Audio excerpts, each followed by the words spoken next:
विज्ञानाचा थोडा सिद्धांत सांगतो. हे विज्ञानाचा दृष्टांत तुम्हाला पटला की मग तुम्हाला अध्यात्म पटेल. कारण विज्ञानाच्या पुढे एक स्टेप अध्यात्म आहे.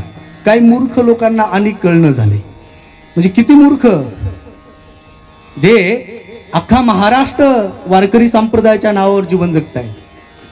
एका 2-2 तासाचे 50-50 हजार रुपये घेतात आणि त्या लोकांना स्क्रू ढिले झाल्यासारखं बोलण्याचा प्रयत्न करतात महाराष्ट्रात. मला काय समजत नाही, गेल्या एका वर्षात काय अपराध केलाय की महाराष्ट्रानं मोठमोठाले लोक चुकायलेत. हा, 1 वर्ष झालं बघतोय. कारण मायबापांनो, सामान्य माणूस चुकला त्याची कोणी दखल घेत नाही.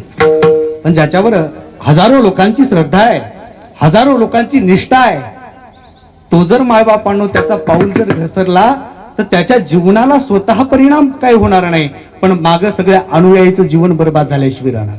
ज्या लोकांना तुम्ही 20-20 वर्ष 25-25 वर्ष फॉलो केलं, ज्यांना गुरु मानताय, ज्याच्या जिथं दिसला तिथं हार तुरे सत्कार, आणि तो नंतर जर चुकीचा वागला तर मायबापांनो त्याला काही परिणाम होत नाही, पण या सामान्य लोकांचे 20-20 वर्ष 25-25 वर्ष वाया गेल्याशिवाय राहत नाही. म्हणून मोठ्या लोकांनी मोठ्यापणात राहिलं पाहिजे. आणि ती काल परवा एक घटना झाली म्हणून सांगतोय मायबाप.